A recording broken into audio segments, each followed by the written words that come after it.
The human body isn't designed to hit asphalt at 80 miles per hour. At that speed, you're not a person anymore. You're a projectile. And the only thing between me and becoming road paint was 20 years of training my stepfather didn't know existed. The seatbelt clicked open. The door flew wide. Victor's hand slammed into my chest. Then I was flying. Hit like, subscribe for more betrayal stories, and comment your city or country. There's no time to think when you're ejected from a moving vehicle. Your brain doesn't process fear or shock or betrayal. It processes one word: survive. My name is Mason. I'm 43 years old. I spent 2 decades as a tactical driver for special forces. The guy who got convoys through kill zones, who learned to crash without dying, who could roll a burning vehicle at 60 miles per hour and walk away. That part of my life ended 8 years ago when I met Morgan. I retired, got a boring logistics job, bought a house, became normal. But Victor, my stepfather-in-law, didn't know any of that. To him, I was just the guy who married his stepdaughter, the guy who sat behind a desk, the guy who wouldn't survive what he was about to do. He was half right. The moment my body left the SUV, muscle memory took over. I didn't flail. I didn't panic. I tucked my chin hard into my chest, protect the brain, and twisted my torso midair. My shoulder hit first. The impact was like being struck by lightning. I felt my collarbone snap like a twig, heard the wet pop of ligaments tearing. But I kept my head off the pavement. Then I rolled. Not a chaotic tumble, a controlled rotation. Knees bent, arms tucked, momentum redirected. The world became a blur of sky, gravel, pain, sky, gravel, pain. My ribs cracked. My elbow shredded on the road. But I was bleeding out in a ditch instead of splattered across 3 lanes of highway. That's the difference between training and luck. I came to rest in the tall grass at the bottom of the embankment, staring up at a sky that was fading from orange to purple. My entire left side was on fire. My vision blurred. My mouth tasted like copper and gasoline. But I was conscious. I was breathing. And that's when I heard it. The SUV didn't speed away. It stopped. I froze. Every nerve in my body screamed to get up, to run, to fight. But my training said otherwise. Play dead. Become invisible. I let my body go limp. I let the blood drip from my nose onto the dirt. I slowed my breathing to almost nothing. Gravel crunched under boots. Someone was walking down the embankment. Slowly, carefully. Is he dead? A woman's voice called from the road above. I knew that voice. I had woken up to that voice every morning for 8 years. It was Morgan, my wife, the woman I loved more than anything in this world. She wasn't home like I thought. She was here. She had been in the car the entire time. He's gotta be, Victor's voice replied, shaky and nervous. He hit it 80, Morgan. Nobody walks away from that. I need you to check. Victor, she snapped. The insurance won't pay if there's no body. Go down there and confirm it. Insurance. The word echoed in my broken skull. The footsteps got closer. Closer. I could smell his cologne now. Cheap sandalwood mixed with sweat. He stopped right next to my head. I felt his shadow fall over me. Then he kicked me. Hard. Right in the broken ribs. Pain exploded through my chest like a grenade. Every instinct in my body screamed to gasp, to flinch, to protect myself. But I didn't. I stayed limp. I stayed dead. Well, Morgan's voice was impatient. Cold. Victor crouched down. I felt his breath on my face as he checked my neck for a pulse. His fingers were shaking so badly he couldn't find it. He's gone, Victor finally said, his voice cracking. Pulse is gone. He's dead, baby. Good. There was no sadness in her voice. No regret. Just satisfaction. Let's go. We need to call the police in exactly 2 hours. Make sure your story's straight. Victor scrambled back up the hill like a rat fleeing a sinking ship. The car doors slammed. The engine roared to life. The SUV pulled away, tires crunching over the same stretch of highway that had just shredded my body. I waited. I counted to 300 in my head. 5 full minutes before I finally let myself breathe again. They thought I was dead. They thought they'd gotten away with it. They thought the life insurance payout would land in their accounts, and no one would ever know the truth. But they made one mistake. One critical, fatal mistake. They threw out a man who had spent 20 years learning how to survive the impossible. A man who knew how to disappear. A man who knew how to hunt. I dragged myself deeper into the woods, leaving a trail of blood behind me. My vision was fading. My body was shutting down. But my mind was clear. I wasn't going to the police. Not yet. Because if I died tonight, they'd win. And if I survived, I was going to make sure they never saw me coming. Victor wanted me dead. Morgan wanted the money. Fine. Let them plan my funeral. Let them cash the checks. Let them think they won. Because when a ghost comes back, it doesn't ask for mercy. It takes everything. 3 days. That's how long it took me to crawl 2 miles through the woods to the old truck stop on Route 14. 72 hours of dragging my broken body through mud, thorns, and freezing rain. No food. No water except what I could lap from puddles like a dying animal. My left arm was useless, swollen to twice its normal size. My ribs ground against each other with every breath. But I kept moving. Because if I stopped, I'd die. And if I died, they'd win. The first night was the worst. I'd made it maybe a quarter mile from the highway before my body gave out. I collapsed under a fallen oak tree, shaking so violently my teeth cracked together. Shock was setting in. Hypothermia wasn't far behind. I forced myself to stay awake. I knew if I closed my eyes, I wouldn't open them again. So I replayed the last 48 hours in my head. Not the fall. Not the impact. The hours before Victor opened that door. Morgan had been the one to suggest the trip. Your stepdad wants to spend time with you, she'd said 3 weeks ago, smiling that perfect smile of hers. He feels like you two never bonded. Maybe a weekend fishing trip? Just you and him. I'd hesitated. Victor and I had never been close.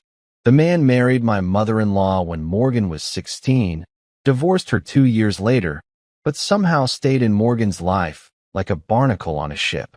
He called her every week, showed up at our house unannounced. I tolerated him because Morgan asked me to, but a fishing trip? That felt forced. Come on, babe. Morgan had pressed, running her fingers through my hair. It would mean so much to me. He's getting older. He just wants to connect. So I'd agreed. Because I loved her. Because I trusted her. What a fool I was. The morning of the trip, she'd packed my bag herself. I know you'll forget something important, she'd laughed, zipping it up before I could even check. Then, as we walked to Victor's SUV, she'd grabbed my hand. Sit up front with him, she'd whispered. Passenger seat. It'll make him feel respected. I should have known. I should have seen it. But I didn't. By the second night, I'd made it to a creek. I drank until I vomited, then drank again. I used the cold water to clean the road rash on my back, biting down on a stick to keep from screaming. The pain was so intense I blacked out twice. When I woke the second time, the sun was rising. I was still alive. I kept crawling. On the third day, I finally saw the glow of the truck stop through the trees. The pilot station on Route 14, a place I'd stopped at 100 times on supply runs. It had food, water, a bathroom, and most importantly, a television mounted above the coffee station. I waited until midnight. The night shift clerk was a kid, maybe 20, glued to his phone. I slipped in through the side door near the restrooms, moving like a shadow. My training kicked in again. Silent. Invisible. I locked myself in the handicapped stall and finally looked at the damage. My reflection in the mirror was unrecognizable. My face was swollen and purple, caked in dried blood. My left eye was nearly shut. My clothes were shredded, hanging off me in strips. I looked like I'd been mauled by a bear. I cleaned up as best I could, using paper towels and hand soap. I couldn't risk a hospital. Not yet. Because if Victor had connections, and Morgan said he did, they'd be watching the ERs, waiting for me to surface. I needed to know what story they were telling. I waited until the clerk went to the back for a smoke break. Then I limped out to the main area and stood in front of the TV, my good hand gripping the coffee counter to keep myself upright. The local news was on. Late night recap. And there it was. My face. Tragedy struck on Highway 9 this week, the anchor said, her voice smooth and detached. Mason Calloway, a 43-year-old logistics manager, is believed to have taken his own life by jumping from a moving vehicle. His stepfather, Victor Haynes, told police that Mason had been struggling with depression and made the sudden decision to exit the vehicle at high speed before he could stop him. The screen cut to Victor, standing outside the police station, his face the perfect mask of grief. Tears in his eyes, voice trembling. "I tried to grab him," Victor said, choking on his words. "I tried to stop him, but he opened the door and he was gone. I couldn't save him." The anchor came back on screen. Police are treating the incident as a suicide. The family has asked for privacy during this difficult time. A memorial service will be held this Saturday. I stared at the screen, my blood turning to ice. Suicide. They'd called it a suicide. Morgan appeared next, dabbing her eyes with a tissue, standing beside Victor on the courthouse steps. She was wearing black, mourning clothes. "Mason was my everything," she whispered to the camera. "I just wish I'd seen the signs. I wish I could have helped him." The clerk came back in, and I turned away, pulling my hood up. I stumbled back out into the night, my mind reeling. They hadn't just tried to kill me. They'd already written my ending. They'd controlled the entire narrative. The police weren't looking for a killer. They were closing a case. And in 3 days, they were going to bury an empty casket and collect $5 million. I limped back into the woods, my body screaming in protest. But my mind was clear now. Sharp. Victor wasn't the mastermind. He was too weak, too panicked. This was Morgan. She'd planned every step. She'd packed my bag. She'd told me where to sit. She'd watched him push me out. And now she was crying on television, playing the grieving widow. I found an abandoned hunting cabin a mile into the trees. It was falling apart, but it had a roof. I collapsed onto the dirt floor and finally let myself close my eyes. They thought I was dead. They thought they'd gotten away with it. But I just watched my own funeral preview on the 11 o'clock news. And dead men don't need to follow the rules anymore. 2 weeks. That's how long I stayed in that hunting cabin, healing in silence. 2 weeks of fever dreams, infections that nearly killed me, and pain that made me wish Victor had finished the job. But I didn't die, because dying would have been mercy, and I wasn't interested in mercy anymore.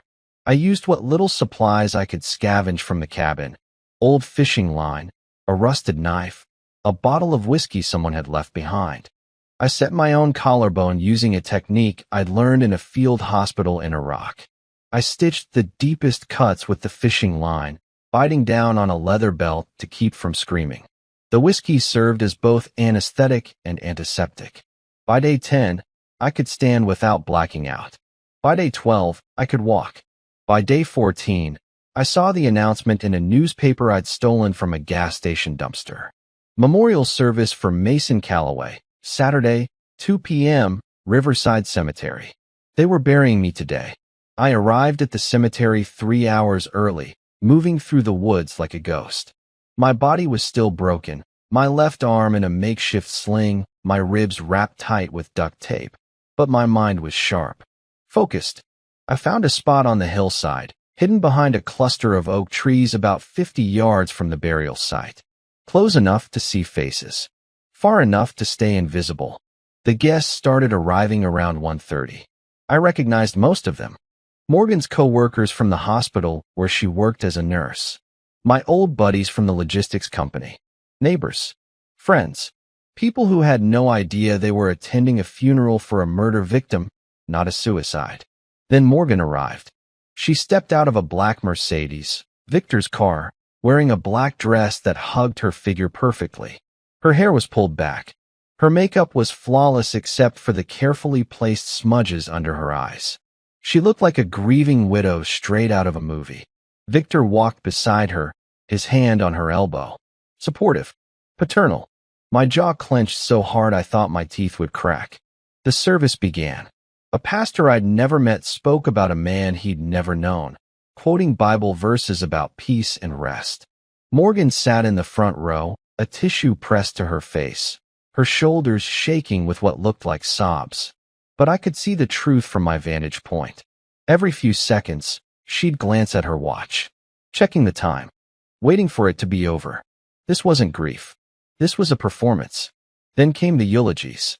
Morgan stood first, walking to the podium with trembling hands. She gripped the edges, took a shaky breath, and began to speak. "Mason was my soulmate," she said, her voice breaking perfectly on cue. "He was kind, generous, and so full of life. I keep asking myself why. Why didn't I see the pain he was hiding? Why didn't he tell me he was struggling? I wanted to vomit." Every word was poison wrapped in silk. "I'll spend the rest of my life honoring his memory," she continued, dabbing at her eyes. "And I promise, wherever you are, Mason, I'll make sure your legacy lives on." Legacy. She meant the money. Victor went next. He stood at the podium, his face red and blotchy, his hands shaking. But unlike Morgan's calculated performance, Victor looked genuinely terrified. "I tried to save him," Victor stammered, his voice cracking. "I reached for him, but he was too fast. I see it every night when I close my eyes. I'll never forgive myself." Liar. But also broken. I watched him carefully. The way his eyes darted to Morgan every few seconds, seeking approval.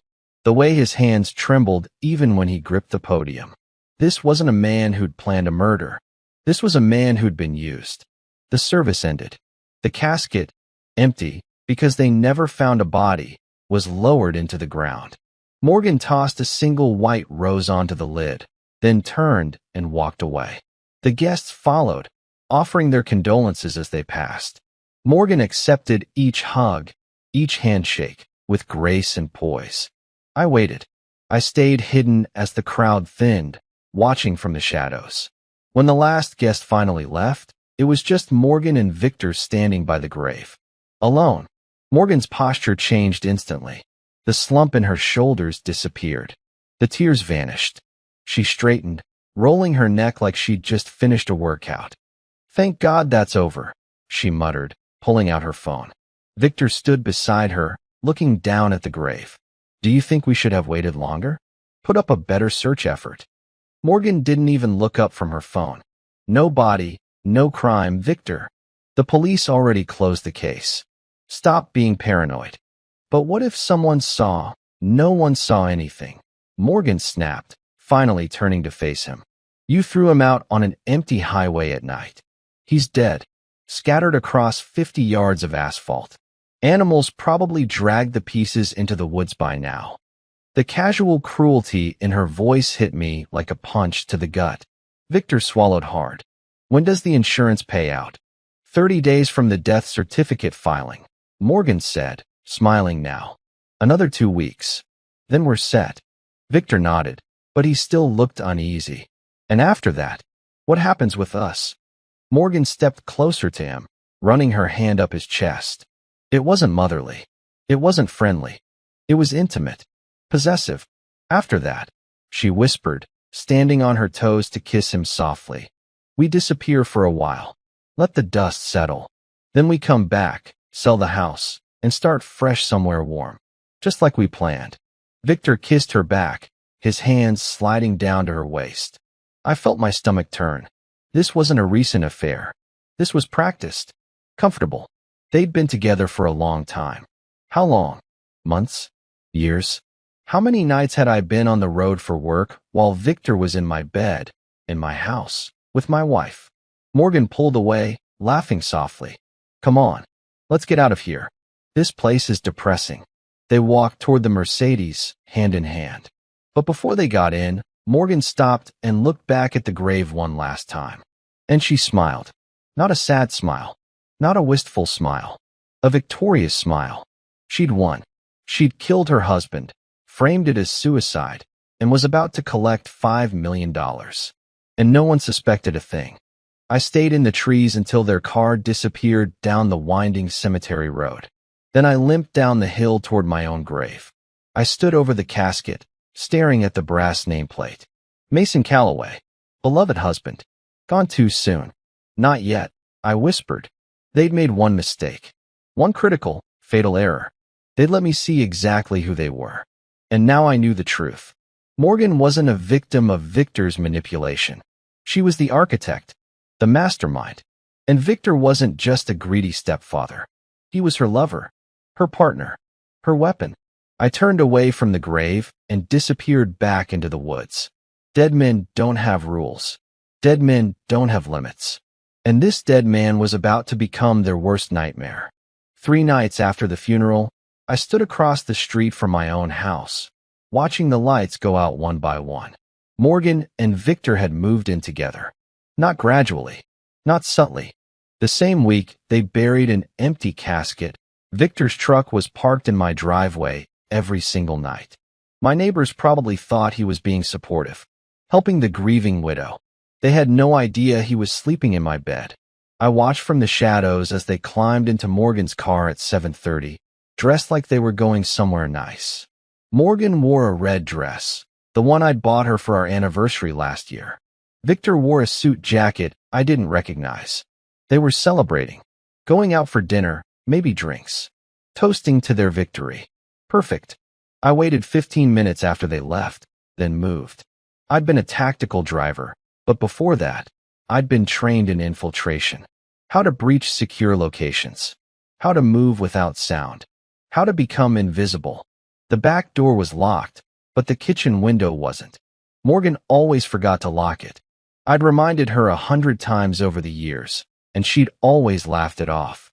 "Who's going to break into our house?" she'd say. "Me. That's who." I slid the window open and pulled myself through, biting back a grunt of pain as my still-healing ribs protested. My boots hit the tile floor without sound. The house smelled different. Victor's cologne hung in the air, that cheap sandalwood scent that made my stomach turn.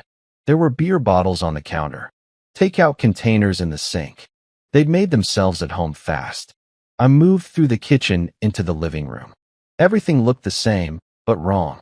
The throw pillows on the couch were arranged differently. The TV remote was on the wrong side of the coffee table. Small things. Things only I would notice. Then I saw it. Sitting on the mantel above the fireplace, where our wedding photo used to be, was a new picture. Morgan and Victor, arms around each other, smiling. They'd replaced me before I was even cold. I forced myself to focus. I wasn't here for sentiment. I was here for proof. I headed upstairs to the master bedroom. The door was open. The bed was unmade, sheets twisted, pillows thrown everywhere. I didn't let myself think about what had happened there. I went straight to Morgan's desk in the corner.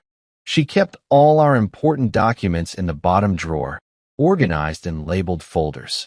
Taxes, medical, insurance, mortgage. I pulled out the insurance folder and flipped it open. There it was. A brand new life insurance policy with Apex Financial. $5 million. Beneficiary, Morgan Calloway. Date of issue, 2 days before the fishing trip. My hands shook as I read the fine print. Double indemnity for accidental death. Suicide clause waived after 2 years, but this policy was brand new. If I'd actually killed myself, Morgan wouldn't have gotten a dime. That's why they'd staged it as an accident.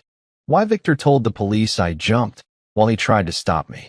They'd carefully walked the line between suicide and accident, making it look like a tragic impulse that Victor couldn't prevent. But the medical examiner must have ruled it accidental. Otherwise, the policy wouldn't pay out. I kept digging. Behind the insurance folder was something else. A legal document with a gold seal. Quitclaim deed. Transferring full ownership of 428 Maple Drive, my house, from Mason Calloway to Victor Haynes. Signed and notarized. Except I'd never signed it.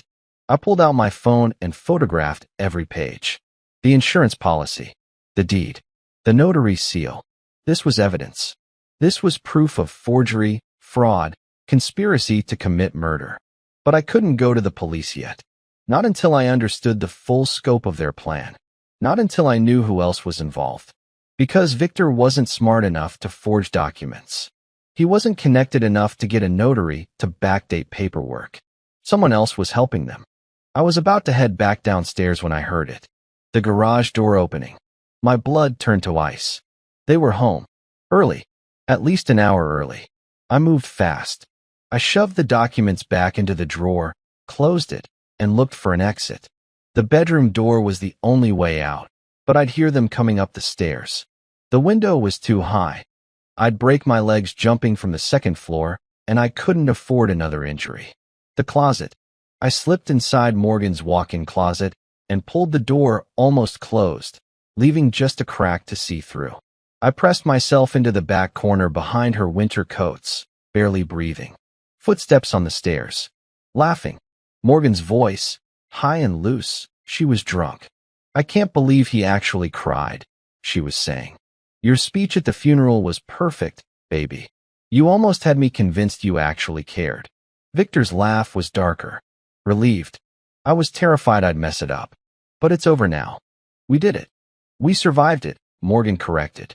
"Now comes the good part." The bedroom door opened. I could see them through the crack in the closet door. Morgan kicked off her heels. Victor loosened his tie. Then Morgan walked straight toward the closet. I stopped breathing. My hand instinctively went to the rusted knife I'd taken from the hunting cabin, tucked into my belt. If she opened that door, if she saw me, but she stopped at the dresser beside the closet. She opened the top drawer and pulled out a bottle of wine and 2 glasses. "Celebrating early?" Victor asked, sitting on the edge of the bed. "Why not?" Morgan poured 2 glasses, handing one to Victor. "In 2 weeks, we're millionaires. We can celebrate every night for the rest of our lives." They clinked glasses. Victor pulled her onto his lap, kissing her neck. Morgan tilted her head back, laughing, her hand running through his hair. I watched from 3 feet away, hidden in the shadows, as my wife celebrated my murder in my bedroom with my killer. And I realized something that made my blood run colder than the night Victor threw me from that car. This wasn't a crime of passion. This wasn't a mistake. They'd planned this for months, maybe years. Every smile Morgan had given me, every "I love you," every time she'd kissed me goodbye, all of it had been a lie. "I need to ask you something," Victor said suddenly, his voice turning serious. Morgan pulled back, studying his face. "What? What if somehow he survived?" Morgan laughed. Actually laughed. "Victor, you threw him out at 80 miles per hour. I saw him hit the ground. I watched him roll. No one survives that. But there was no body, because animals scattered it," Morgan said firmly. "Stop being paranoid. Mason is gone. And even if by some miracle he survived, he's probably crawling through the woods somewhere, brain damaged and broken. He's not coming back." She kissed him again, deeper this time. "Now stop worrying and help me forget this whole horrible week." The lights went out. I stayed in that closet for 2 more hours, listening to them celebrate their victory in the darkness. Every sound, every word, burning itself into my memory. When I finally heard them both snoring, I slipped out, silent as smoke. I left through the same window I'd entered, disappearing back into the night. They thought I was gone. Scattered. Broken. They were wrong about one thing. I wasn't brain damaged. And I was absolutely coming back. I made it halfway down the block before I stopped. Something had been nagging at me since I'd seen that forged deed, and now it crystallized into a single thought. The garage. Morgan and Victor had been celebrating in the bedroom. They'd talked about the insurance payout, about disappearing somewhere warm. But they hadn't mentioned selling my cars. I owned 2 vehicles. The truck Victor had thrown me from, which was probably impounded as evidence, and my 1967 Ford Mustang Fastback, a restoration project I'd spent 3 years rebuilding. It was my pride and joy, stored in the garage under a custom cover. If they were planning to sell the house in 2 weeks, they'd have to deal with that car. And knowing Morgan's greed, she wouldn't just donate it. She'd sell it for whatever it was worth. Unless there was a reason they couldn't. I circled back, moving through the neighbor's yard to avoid the streetlights. The garage had a side entrance, a service door I'd installed myself. I still had the key on the ring I'd been carrying the day Victor pushed me out. The lock turned smoothly. I slipped inside, closing the door behind me. The garage was dark and smelled like motor oil and old leather. I didn't dare turn on the light, so I used my phone's flashlight, keeping it low. The Mustang sat exactly where I'd left it, covered and untouched. I pulled back the tarp, revealing the cherry red paint job I'd finished just before Morgan suggested the fishing trip. Beautiful. Perfect. Mine. But something felt off. I walked around to the driver's side and crouched down, shining the light underneath the chassis. I'd spent hundreds of hours under this car. I knew every bolt, every line, every inch of the undercarriage. And I knew immediately that something was wrong. The brake line running from the master cylinder to the rear wheels had a clean cut, too clean to be accidental. It was a surgical slice, done with precision. The line hadn't ruptured from age or wear. Someone had deliberately severed it. My heart started pounding. I checked the front brake lines. Same thing. Both cut in places that wouldn't leak fluid immediately, but would fail catastrophically the first time I hit the brakes hard. This wasn't vandalism. This was sabotage. This was murder. I sat back on my heels, my mind racing. The timeline suddenly became crystal clear. 3 weeks ago, Morgan suggested the fishing trip. 2 weeks before that, someone had cut my brake lines. They'd been waiting for me to drive the Mustang. Waiting for me to die in a fiery crash that would look like mechanical failure. But I hadn't driven it. I'd been too busy with work, too focused on finishing a big logistics project. The Mustang had sat in the garage, waiting for a weekend that never came. So they'd moved to Plan B. The highway. The 80-mile-per-hour ejection. The staged suicide that became an accident when the medical examiner ruled. But here's what made my blood run cold. Victor didn't know how to cut brake lines like this. The man could barely change his own oil. These cuts were professional, done by someone who knew exactly where to slice, how deep to go, how to make it look like eventual system failure rather than immediate catastrophic loss. Someone with mechanical expertise had helped them. I pulled out my phone and took photographs of every angle. The cuts, the clean edges, the position. This was evidence. This proved premeditation. This proved Plan A existed before Plan B. But it also meant I was missing a piece of the puzzle. Who was the third person? I stood up, my legs shaking, not from injury this time, but from rage. Morgan and Victor weren't working alone. Someone else was in on this. Someone who knew cars. Someone who had access to my garage. I thought about the forged deed, the backdated notary seal. I thought about the insurance policy processed in record time. I thought about the police closing the case as suicide without a second look. This wasn't just two people committing murder for money. This was organized, calculated, professional. I was about to leave when I noticed something else. On the workbench in the corner, my workbench, where I kept my tools, there was a receipt. Recent. Dated 3 days ago. I picked it up. It was from Jimmy's Auto Parts on 5th Street. Purchased, brake line cutter, brake fluid, shop rags. Total, $47. Paid in cash. Someone had bought the tools to sabotage my car and left the receipt sitting in plain sight. Either they were incredibly sloppy, or they were confident no one would ever connect the dots. But why would they buy new tools? Why not use mine? I checked my toolbox. My brake line cutter was exactly where I'd left it, clean and unused. Whoever cut those lines didn't want to use my tools. They'd brought their own, which meant they were thinking about forensics, about leaving no trace. That level of planning didn't come from Victor, and it didn't come from Morgan, who was smart but impulsive. This came from someone else, someone who'd done this before. I pocketed the receipt and headed for the door. But as I reached for the handle, I heard voices outside. Close.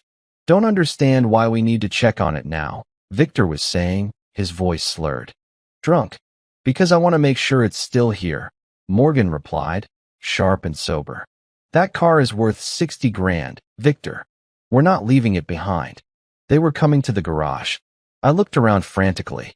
There was nowhere to hide. The Mustang's trunk wasn't big enough. The workbench was too exposed. The only option was up. I grabbed the support beam and pulled myself into the rafters, biting back a scream as my ribs protested. I made it up just as the garage door started to open. Light flooded in. Morgan and Victor stepped inside. Morgan walked straight to the Mustang, running her hand over the hood. God, He loved this stupid car more than he loved me, she muttered. We selling it? Victor asked. Eventually. But not yet. Too suspicious if we start liquidating assets before the payout clears. She pulled the tarp back over the car. Besides, I'm thinking about keeping it. Might be fun to drive his precious baby around town. Victor laughed, but it sounded nervous. You really hated him, didn't you? Morgan turned to face him, her expression cold. I married him for stability, Victor. Not love. He was boring. Predictable. Safe. But he was also worth more dead than alive. So yes, I hated him. I hated every second of pretending to care. What about the guy who helped us? Victor asked suddenly. When's he getting his cut? My ears perked up. There it is. Morgan's face darkened. We'll deal with him after the payout. He'll get what he's owed. And if he wants more, then we'll handle it, Morgan said coldly. The same way we handled Mason. She turned off the light, and they left, closing the door behind them. I stayed in the rafters for another 20 minutes, my body trembling with exhaustion and fury.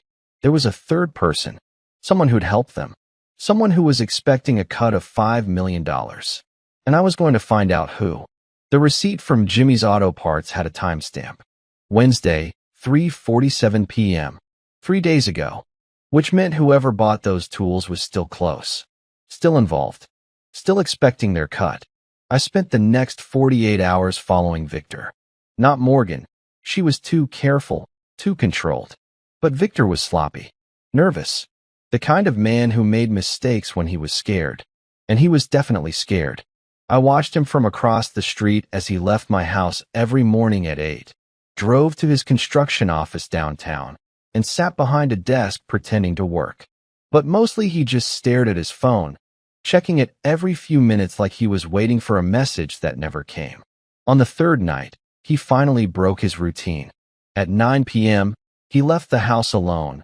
Morgan stayed behind and drove across town to a place called Hank's Tavern. It was the kind of bar where people went to disappear. Dark, grimy, cash only. I parked 2 blocks away and followed on foot. My body was still healing, but I could move well enough to stay in the shadows. I'd done this 100 times in war zones, surveillance, intelligence gathering, tracking targets who didn't know they were being hunted. Victor was an amateur. He never checked his mirrors, never looked over his shoulder. He walked into that bar like a man walking to his own execution. I waited 5 minutes, then slipped around to the back alley. Hank's had outdoor seating, a few tables clustered near a dumpster, separated from the interior by a thin wall and a cracked window. I positioned myself behind the dumpster, pulled out the directional microphone I'd stolen from an electronics store, and aimed it at Victor's table inside. The audio crackled to life in my earpiece. Victor was alone, nursing a whiskey, his hands shaking so badly the ice rattled in the glass. He pulled out his phone, stared at it, then set it down. Picked it up again. Put it down. Classic signs of a man on the edge. Then the phone rang. Victor jumped like he'd been electrocuted. He answered on the first ring, pressing it to his ears so hard I could see his knuckles turn white. Hello. His voice was barely a whisper. I couldn't hear the other side of the conversation, but I didn't need to. Victor's face told me everything. I know, he stammered. I'm trying, Morgan. I'm doing everything you said. Morgan. She was the one calling. Not the third person. Her. No. I haven't heard anything from the insurance company yet. Victor continued, his voice cracking. They said it takes 30 days from the death certificate, and we're only at... Yes, I know it's been 2 weeks. I know. He took a long drink, draining half the glass in one gulp. I can't do this anymore, he whispered suddenly, and I heard something in his voice I hadn't expected. Genuine despair. Every time I close my eyes, I see him hitting the pavement. I hear the sound his body made when he stopped. Listening. His face went pale. I'm not weak, he said, but there was no conviction in it. I did what you asked. I pushed him out. I checked the body. I lied to the police. I did everything. Another pause. Longer this time. Victor's expression shifted from fear to something worse. Terror. What do you mean? If the body isn't found? His voice rose, drawing looks from the bartender. He lowered it immediately. Morgan, you said animals scattered it. You said it was gone. Why are you talking about finding? He stopped again. Listening. His hand started trembling so violently, he had to set the glass down before he dropped it. You wouldn't, he breathed. You wouldn't do that to me. I love you. We're partners. We planned this together. Whatever she said next made him flinch like he'd been slapped. I didn't force you to do anything, he repeated, his voice rising again. Morgan, this was your idea. You came to me 6 months ago and said she must have cut him off because he went silent. Just sat there, staring at the table, the phone pressed to his ear. When he finally spoke again, his voice was hollow, defeated. If they find a body by Friday, what happens to me? The silence stretched. I could see Victor's chest rising and falling too fast. Hyperventilating. You'd frame me, he said flatly. You'd tell them I acted alone. That I killed him because I was jealous, or greedy, or another pause. I see. Victor's voice was dead now.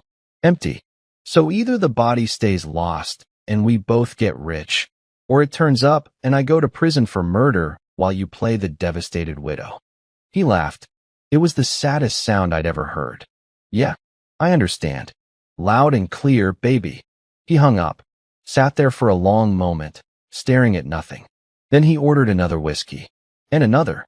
And another. I stayed behind that dumpster for 2 more hours, listening to Victor drink himself into oblivion. And as I listened, the pieces finally fell into place. Victor wasn't the mastermind. He wasn't even a willing participant. He was a puppet, a tool. Morgan had seduced him, manipulated him, convinced him that killing me was the only way they could be together. And now that the job was done, she was preparing to cut him loose. The third person I'd been looking for didn't exist. The forged documents, the notary seal, the insurance policy. Morgan had connections I didn't know about. Maybe someone at her hospital.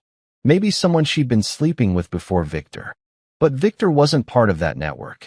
He was just the muscle, the expendable one. And Morgan was setting him up to take the fall if anything went wrong. Around midnight, Victor finally stumbled out of the bar. I followed him to his truck, watched him drop his keys twice before managing to unlock the door. He was in no condition to drive, but he got behind the wheel anyway. I could have stopped him, could have called the cops, reported a drunk driver. But I didn't, because drunk men make mistakes, and I needed Victor to make one more. He made it 3 blocks before he pulled over, leaned out the door, and vomited onto the street. Then he pulled out his phone and made another call. Not to Morgan this time. Dominic. Victor's voice was slurred, desperate. It's me. I need to talk to you. Tonight. I don't care what time it is. I need ya. Yeah. I know I shouldn't call this number, but I'm freaking out, man.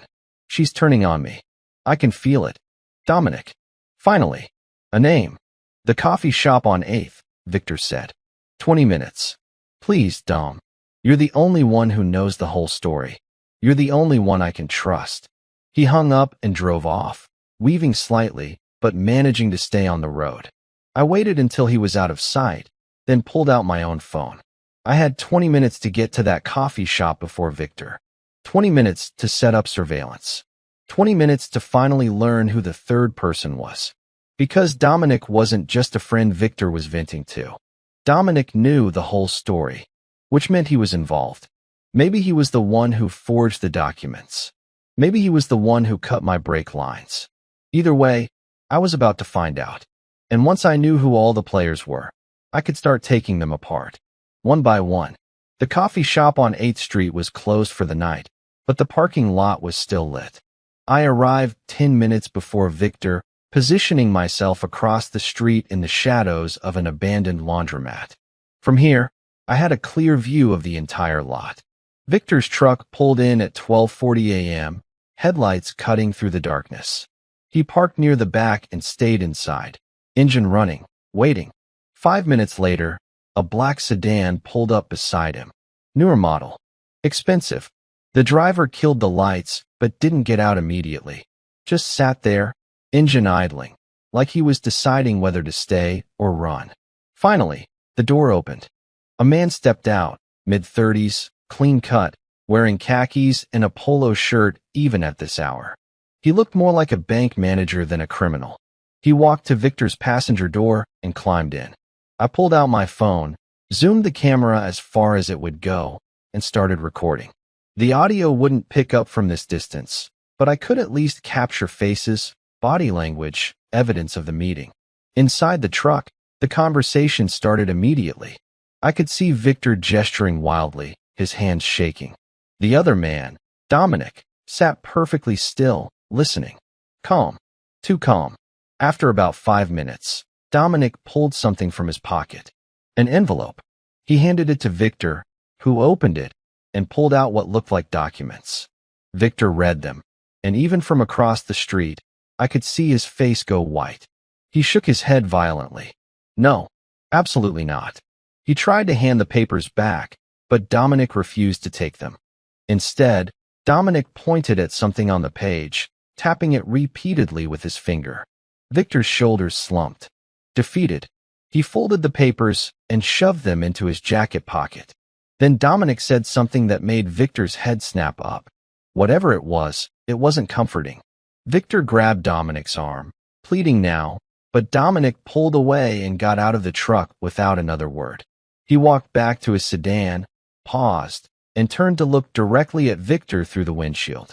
Even from here, I could see the coldness in his expression. Then he got in his car and drove away. Victor sat in his truck for another 20 minutes, staring at nothing. Then he pulled out the papers again and read them under the dome light. His hands were shaking so badly, he could barely hold them. Finally, he started the engine and drove off in the opposite direction. I waited until both vehicles were gone, then pulled out my phone and reviewed the footage I'd captured. The license plate on Dominic's sedan was clear. That was enough. I could trace him. But first, I needed help. Professional help. Legal help. There was only one person I could trust.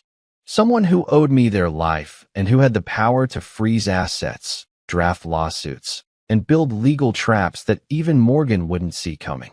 Giselle Hart, attorney at law, specializing in fraud and criminal defense. 7 years ago, I'd been on a contract job in Atlanta, driving a federal witness to a safe house. The convoy had been ambushed. 3 agents dead. Giselle, the assistant district attorney assigned to the case, had been in my vehicle. I'd gotten her out alive while bullets tore through the windshield. She'd told me once, over coffee after the trial, that if I ever needed anything at all, I only had to ask. It was time to collect. I drove to her office building downtown.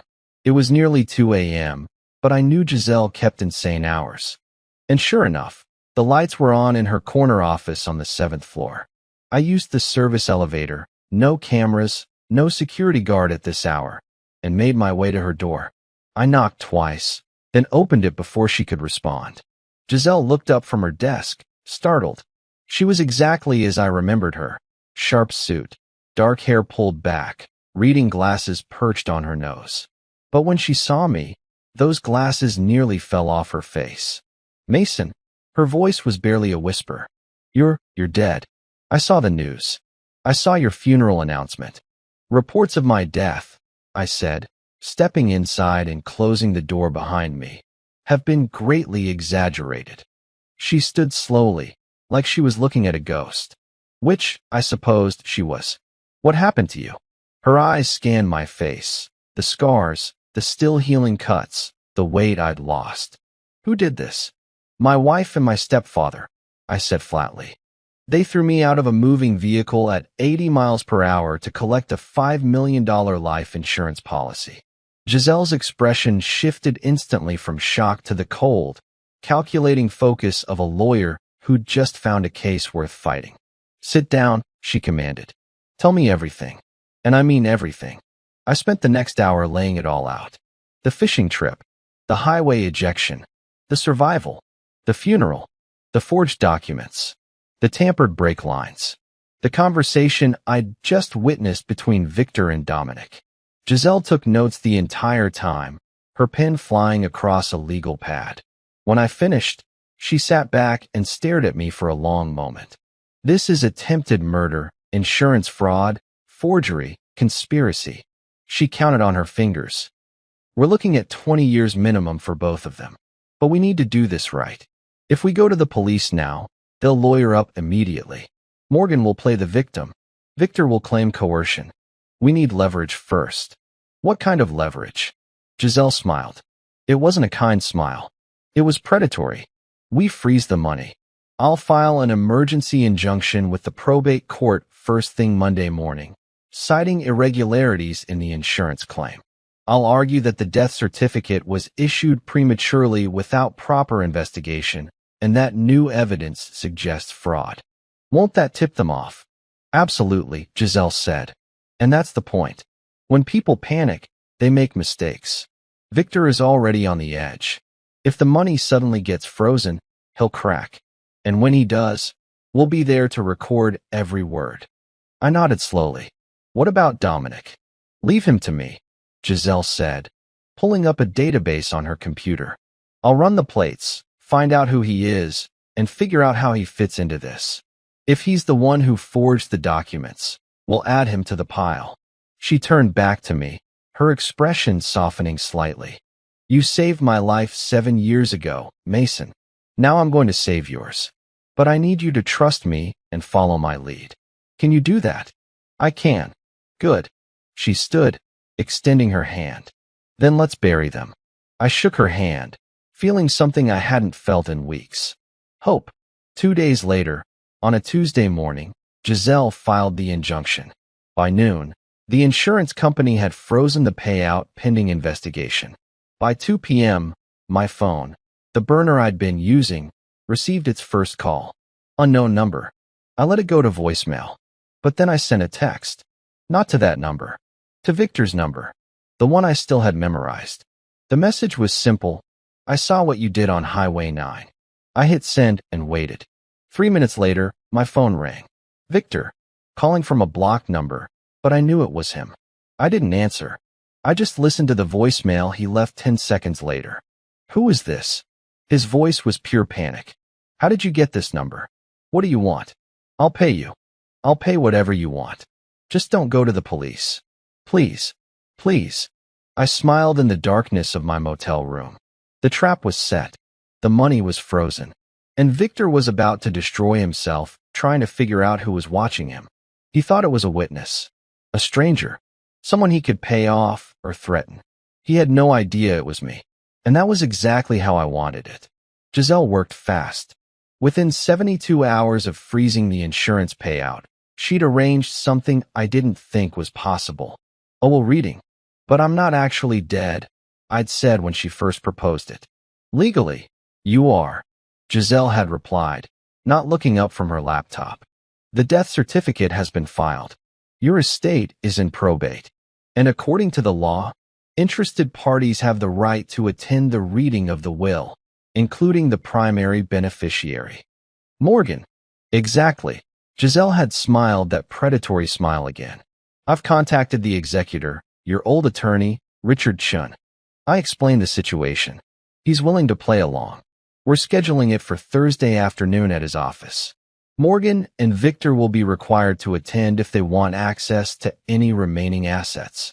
They'll smell a trap. Maybe, Giselle had admitted. But they're also desperate. The insurance money is frozen. They're running out of cash. They'll come because they have to. She'd been right. Thursday at 2 p.m., I stood outside Richard Chin's office on the 4th floor of the Hancock building, wearing a suit Giselle had bought me that morning. My left arm was still in a sling. The collarbone hadn't fully healed, and I needed a cane to walk without limping noticeably. But I was clean-shaven, my hair cut, my wounds hidden under expensive fabric. I looked like a man who'd survived something terrible, which, I supposed, I had. Richard's secretary sat at the front desk, a young woman named Paige who'd been briefed on the situation. When she saw me, her eyes widened, but she didn't say anything. She just nodded toward the conference room door. They're already inside, she whispered. Mr. Chun is stalling, going over preliminary documents. Are you ready? I nodded. My heart was pounding so hard I could feel it in my throat. Remember, Paige said quietly, you're confused, disoriented. You don't remember the accident.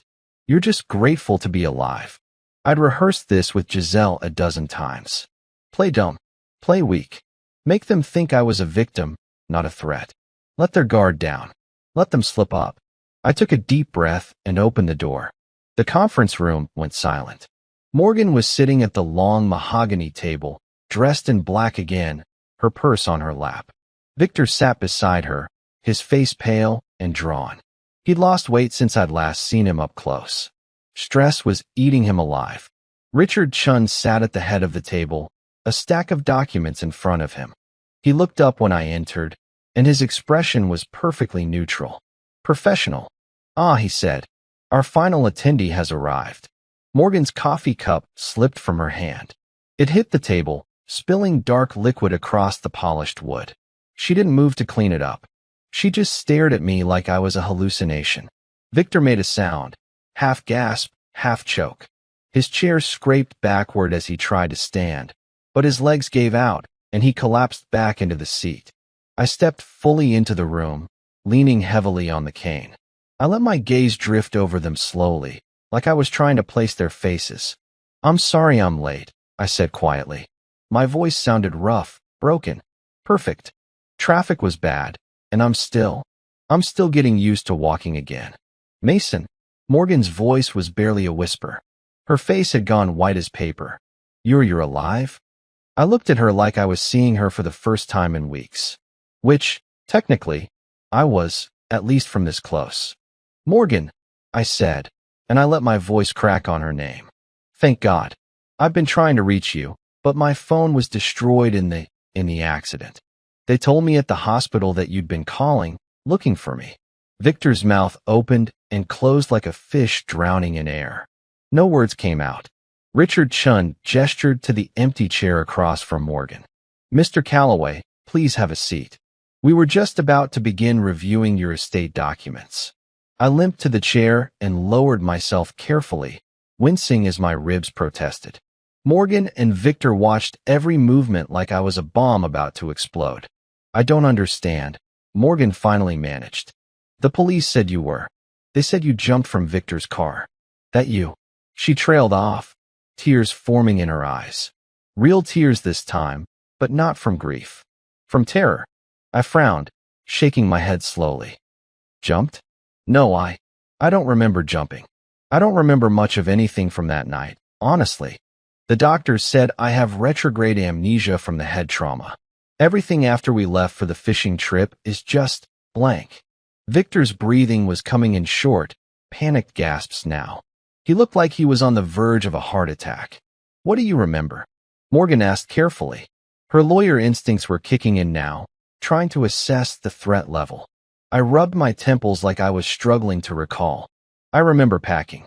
You helped me, right? And then, getting in the car with Victor. We were going fishing. But after that, I gestured vaguely. Nothing. I woke up in a ditch 3 days later, broken and bleeding. A truck driver found me and called an ambulance. 3 days. Victor's voice was hoarse. You were unconscious for 3 days? The doctors think so. I had a severe concussion, broken collarbone, fractured ribs, internal bleeding. I looked at Victor, and I let genuine gratitude fill my expression. But they told me you tried to save me. That you tried to grab me before I fell. Victor's face crumpled. Actual tears started streaming down his cheeks. He was breaking right in front of me. I tried, he whispered. I tried so hard, Mason. You opened the door and you were gone.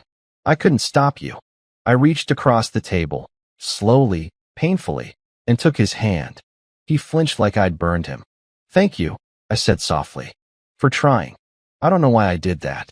Why I would want it to hurt myself. But I'm grateful you were there. Morgan's eyes were darting between me and Victor, calculating. She was trying to figure out if I was lying. If this was a trap. If I actually remembered nothing, or if I was playing them. Richard Chun cleared his throat. Shall we proceed with the reading? Mr. Calloway, since you're very much alive, these proceedings are somewhat unusual. However, given that your death certificate was filed and your estate entered probate, we need to formally reverse those filings. Of course, I said. Whatever needs to be done. I just want my life back. There is the matter of your assets, Richard continued, flipping through pages. Your house, your vehicles, your bank accounts. It appears that during your absence, certain transfers were initiated. Morgan stiffened. Transfers. Richard pulled out a document, the forged quitclaim deed. Yes. This deed transferring ownership of 428 Maple Drive from Mason Calloway to Victor Haynes. Dated 2 days before the accident. Do you recall signing this, Mason? I stared at the paper like I'd never seen it before. I know. I don't remember signing anything. Why would I give Victor my house? Perhaps you were planning to move? Richard suggested neutrally.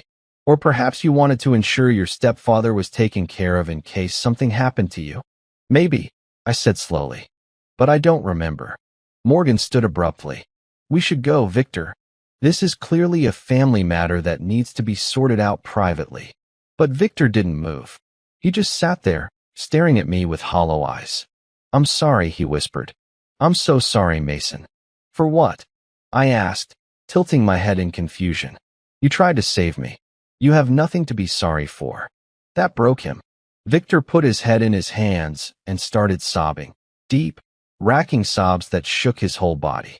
Morgan grabbed his arm. We're leaving. Now. She hauled him to his feet and practically dragged him to the door.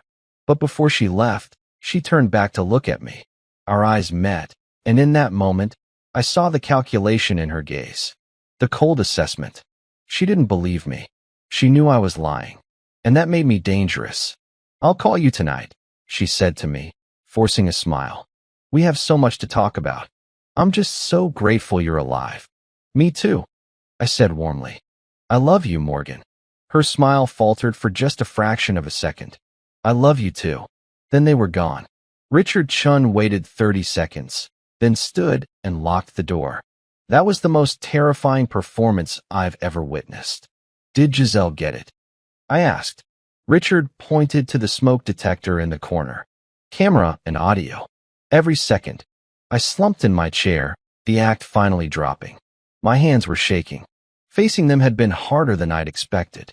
Seeing Morgan's face, hearing her say she loved me, knowing it was all poison. Richard poured me a glass of water. What happens now? Now. I smiled grimly. Now she tries to kill me again. And this time, I'll be ready. Morgan called that night. I let it ring 4 times before answering, making sure my voice sounded weak when I picked up. Hello. Mason. Her voice was carefully controlled. Sweet. How are you feeling? That must have been overwhelming today, seeing everyone so suddenly. I'm exhausted, I admitted. My head is killing me. The doctor said I shouldn't push myself too hard, but I needed to be there. Of course you did. A pause. Where are you staying? You're not at the house, are you? No, I'm at a motel. I didn't want to intrude. I know you and Victor have been taking care of things while I was gone. I figured you'd need time to adjust. Don't be ridiculous, Morgan said, and I could hear the calculation in her voice. That's your home, Mason. Our home. You should come back. Tonight. Let me take care of you. Interesting. She wanted me close. Where she could watch me, control me, or finish what they'd started. Are you sure? I don't want to be a burden. You're my husband. You could never be a burden. The lie rolled off her tongue like honey. Come home, baby. Please. I let silence stretch for a moment, as if considering. Okay. I'll be there in an hour. I'll be waiting. I hung up and looked at Giselle, who'd been listening on speaker. She shook her head slowly. She's going to try again, Giselle said. You know that, right? I'm counting on it. I stood, testing my weight on the cane. But this time, I'm ready. And this time, you're recording everything. Giselle held up a small device. A wire, invisible under clothing, with a microphone that would capture every word. Detective Ryder is standing by. If anything goes wrong, if you give the signal, he'll be through that door in 30 seconds. It won't come to that, I said. I just need them to crack, to turn on each other. An hour later, I pulled into my own driveway. The lights were on inside. Warm, welcoming, a trap disguised as home. Morgan opened the door before I could knock, wearing jeans and one of my old sweaters. She looked domestic. Safe. The perfect wife welcoming her injured husband home. There you are, she breathed, pulling me into a careful hug. I was so worried. I let her hold me, feeling the wire press against my chest. Every word she spoke was being recorded, every lie documented. It's good to be home, I said softly. Victor was sitting on the couch, nursing a beer. He looked up when I entered, and the fear in his eyes was so raw it almost made me feel sorry for him.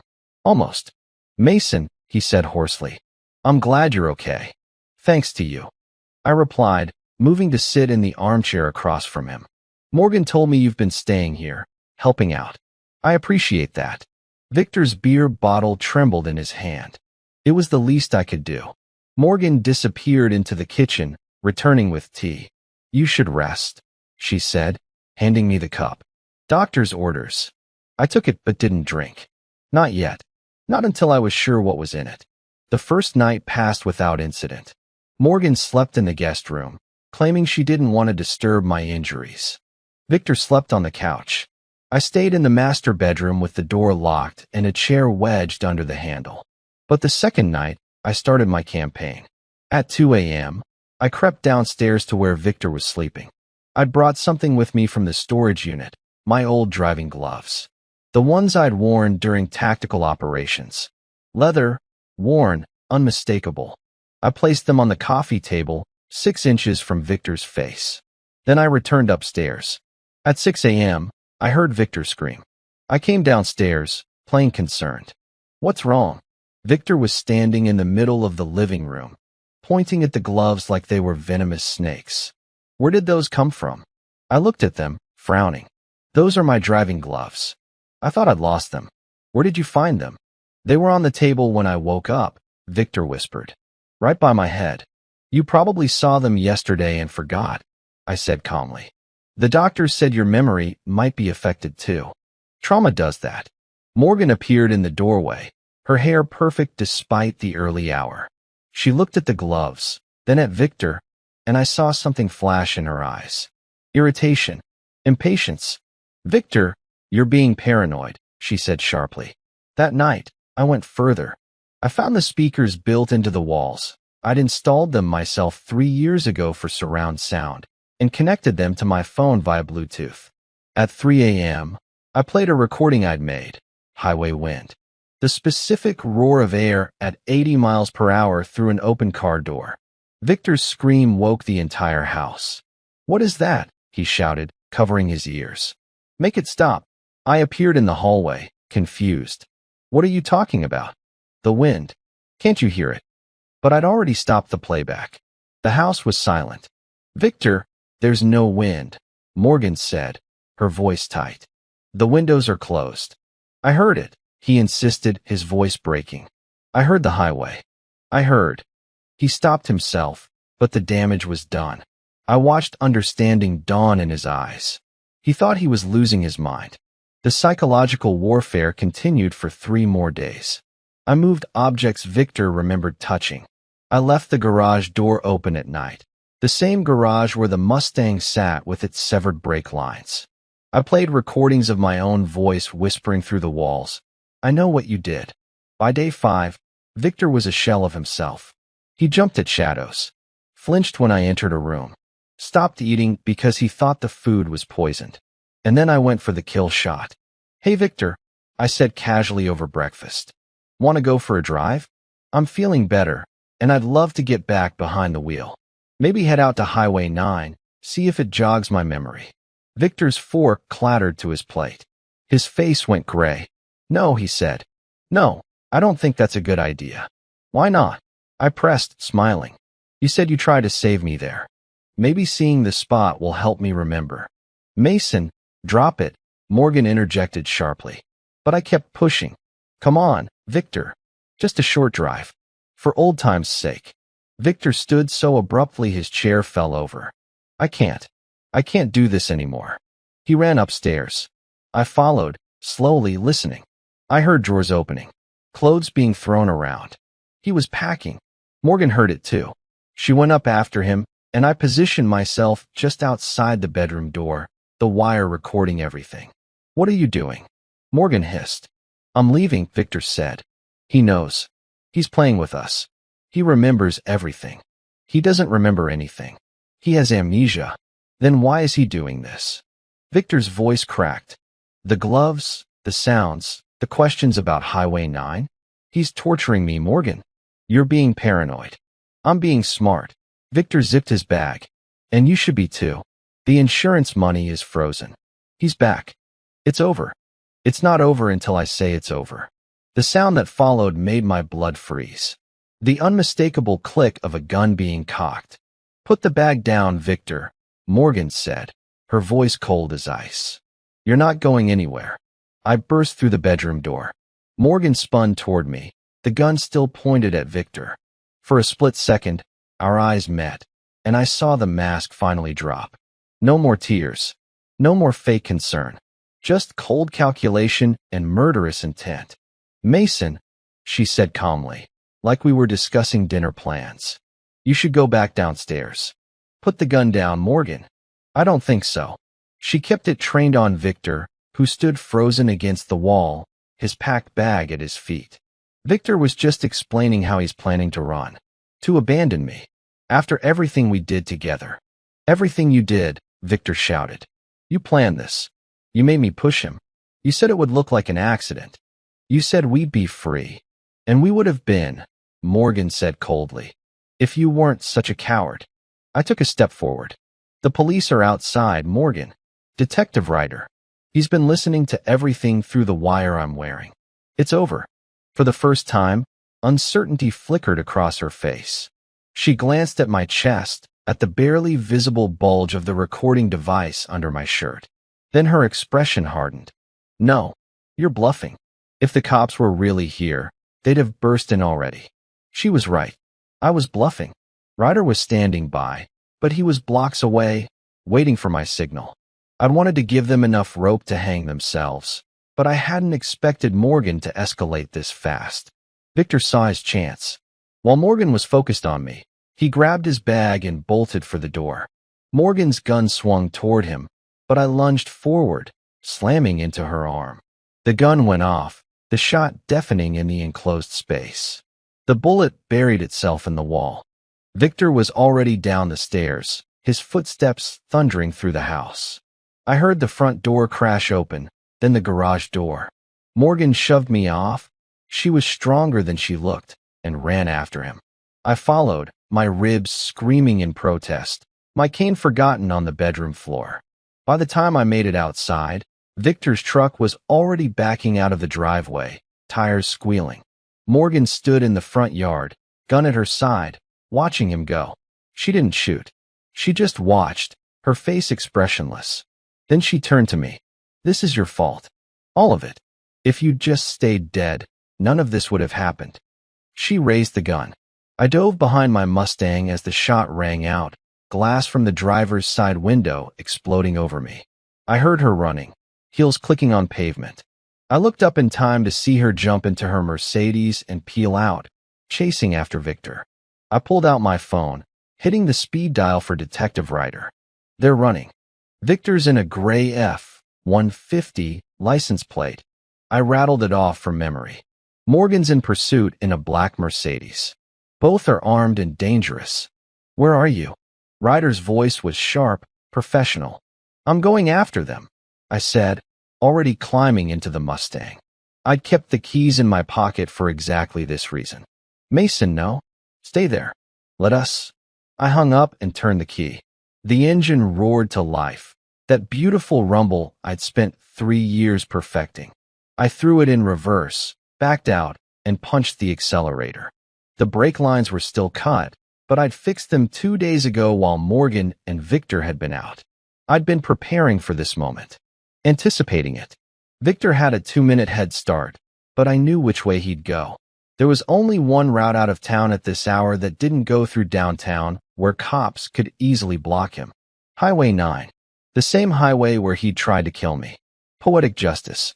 I caught up to them 5 miles out. Victor's truck was weaving erratically. He was panicking, driving too fast for his skill level. Morgan's Mercedes was right behind him, trying to force him off the road, but Victor kept swerving away at the last second. I came up behind Morgan and flashed my high beams. She looked in her rearview mirror, and even from this distance, I could see her face twist with rage. She slammed on her brakes, trying to make me rear-end her, but I'd anticipated it. I swung into the left lane, accelerating past her. Tactical driving wasn't about speed. It was about precision, control, reading your opponent's moves before they made them. Morgan accelerated, trying to catch up, but I was faster. I pulled alongside Victor's truck and matched his speed, 60, 70, 80 miles per hour. He looked over, saw me, and his face went white. "Pull over," I shouted through the broken window. He shook his head violently and pushed the accelerator harder. 90 miles per hour now. The truck wasn't built for this speed. It was already shaking. I knew this road. Every curve, every dip. In 2 miles, there was a bridge, a narrow overpass that crossed a ravine. If I could corner him there, box him in, he'd have nowhere to go. I dropped back slightly, letting him think he was pulling ahead. Then I accelerated hard, pulling alongside him again just as we hit the bridge approach. I didn't touch his vehicle. I didn't have to. I just positioned my Mustang at an angle that forced him to either slow down or veer right. He veered right, toward the guardrail. At the last second, he overcorrected, yanking the wheel left. The truck fishtailed. He slammed the brakes. Rookie mistake at this speed. The back end swung out wildly. I backed off, letting physics do the work. Victor's truck spun completely around, once, twice, then slammed sideways into the bridge guardrail. The metal shrieked, bending but not breaking.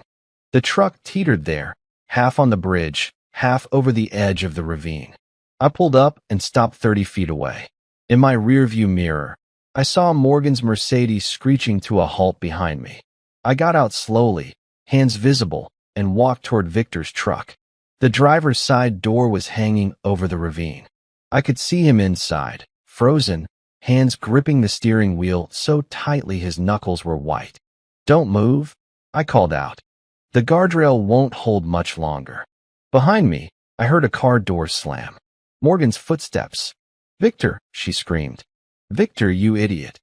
She was running toward the truck, gun still in her hand. I intercepted her, grabbing her wrist. She fought me, trying to wrench free, but 20 years of hand-to-hand combat training wasn't something you forgot. "Let me go," she snarled. "It's over, Morgan. It's not over until he's dead." She pointed the gun at Victor's truck, at the man trapped inside. "He knows everything. He'll talk. He'll tell them it was all my idea." The sound of sirens cut through the night. "Detective Ryder." Finally, Morgan heard them too. Her face twisted into something ugly, something desperate. She pulled the trigger. The shot hit the truck's rear tire. The vehicle lurched, the guardrail groaned, and Victor screamed. I tackled Morgan, driving her to the ground as the gun went flying. She clawed at my face, at my eyes, but I held her down until I heard Ryder's voice behind me. "Mason, let her go? We've got her." Hands pulled me off. 2 uniformed officers took Morgan, cuffing her as she screamed obscenities. Ryder helped me to my feet, his expression grim. "Victor?" I asked. "Fire department's on the way. They'll get him out." I looked at the truck, still balanced on the edge. Victor was crying, both hands pressed against the windshield. I walked over, stopping at the edge where the pavement met twisted metal. Our eyes met through the glass. "Please," he mouthed. I could have walked away. Could have let the universe decide if that guardrail held or not. But I wasn't like them. I grabbed the front bumper and held it, anchoring the truck with my weight until the fire trucks arrived. And when they finally pulled Victor out, alive and sobbing, I looked at him just once. "Death is too easy for you," I said quietly. "Prison is forever." 6 months later, I stood outside courtroom 3B in the county superior court, watching through the window as the final chapter of this nightmare played out. The trial had lasted 8 weeks. 8 weeks of reliving every moment. The highway, the impact, the survival, the funeral, the psychological warfare. Giselle had been brilliant, presenting every piece of evidence with surgical precision. The forged documents, the tampered brake lines, the recorded conversations. The video from the will reading where I'd walked in like a ghost. But the most damaging evidence had come from Victor himself. He'd taken a plea deal on day 3 of the trial, agreeing to testify against Morgan in exchange for a reduced sentence. And when he'd taken that stand, broken and hollow, he'd told them everything. How Morgan had seduced him 2 years ago. How she'd convinced him that I was standing in the way of their happiness. How she'd planned every detail. The brake lines first, then the highway when that failed. How she'd written the script for what Victor would say to the police. How she'd controlled every move like a puppet master pulling strings. The prosecutor had asked him one question that echoed through the courtroom. Did Mason Calloway ever hurt you? Ever threaten you? Ever give you a reason to want him dead? Victor had broken down crying. No, he was kind to me. He welcomed me into his home. And I killed him for her. Except I hadn't died. And that was the difference between attempted murder and murder one. Now, as I watched through the glass, the judge read the verdict. The jury had deliberated for 6 hours. On the charge of attempted murder in the first degree, guilty. On the charge of conspiracy to commit murder, guilty. On the charge of insurance fraud, guilty. On the charge of forgery, guilty. Morgan stood perfectly still as each guilty verdict was read. She didn't cry, didn't flinch, just stared straight ahead like she was carved from ice. The judge continued. Morgan Calloway, you have been found guilty on all counts. You orchestrated a calculated, premeditated attempt to murder your husband for financial gain. You showed no remorse, no humanity, no regard for human life. This court sentences you to life in prison without the possibility of parole. I waited for some reaction, some crack in that perfect mask, but there was nothing. She just nodded once, like the judge had confirmed a dinner reservation. As the bailiffs led her away in handcuffs, she turned her head and looked directly at me through the window. Our eyes met one final time. She didn't look angry or defeated. She looked disappointed, like I'd been a project that hadn't worked out the way she'd planned. Then she was gone. Victor's sentencing had happened a week earlier. 25 years with the possibility of parole after 15. He'd sobbed through the entire hearing, apologizing to me, to the court, to God. Part of me felt sorry for him. He'd been a weak man manipulated by a monster. But he'd still made the choice. He'd still put his hands on my chest and pushed. Some choices you can't take back. I left the courthouse and drove across town to the storage unit where I'd been keeping the Mustang. Giselle had gotten the house back in my name, but I'd sold it immediately. Too many ghosts. Too many memories of a life that had been built on lies. I opened the unit door, and there she was. My 67 Fastback. Cherry red. Pristine. I'd spent the last 3 months rebuilding her from the ground up. New brake lines. New suspension. New everything. She was better than she'd ever been. I climbed behind the wheel, and for the first time in 8 months, I felt at peace. I turned the key, and the engine roared to life. Powerful, alive, free. I pulled out onto the highway as the sun began to set, painting the sky in shades of orange and gold. The same highway where Victor had tried to end my life was now carrying me towards something new. Somewhere new. I didn't know where I was going yet. Maybe Montana. Maybe California. Maybe somewhere I'd never been before. Somewhere without memories. Somewhere I could start over. But as I drove, accelerating into the sunset, I realized something important. I wasn't running away. I was driving toward healing, toward freedom, toward the life I deserved. Morgan had tried to kill me for money. Victor had tried to kill me out of weakness. But they'd failed. Because some people are built to survive. And some stories don't end with death. They end with justice. I pressed the accelerator, and the Mustang responded with a growl of pure power. The wind whipped through the open window, carrying away the last fragments of anger and pain. I was alive. I was free. And I was exactly where I was supposed to be. Behind the wheel. In control. Driving into the rest of my life. Now, before you go, I need to ask you something that's been on my mind. If someone you trusted completely betrayed you tomorrow, would you have the strength to rebuild your life the way Mason did? Or would you let that betrayal define you forever? Drop your answer in the comments below. And while you're there, tell me what city or country you're watching from. I love knowing where my story family is tuning in from around the world. If Mason's journey from victim to victor moved you, if you felt every twist and turn, could you do me a kindness and hit that like button? It helps more people find these stories. And if you're hungry for more tales of betrayal, revenge, and ultimate justice, subscribe to Betrayal Stories Lab, because we're just getting started. Most importantly, I need your voice. What kind of stories do you want to hear next? Military revenge? Family betrayal? Cheating spouse stories? Corporate takedowns? Street justice? Comment below with the type of story that keeps you up at night, and I promise I'll craft it just for you. Your preferences shape what I create next. Until we meet again in the next epic thriller, another tale of revenge served ice cold and justice delivered with precision. Take care of yourself. Stay strong. And remember, you're never as powerless as someone wants you to believe. See you in the next story.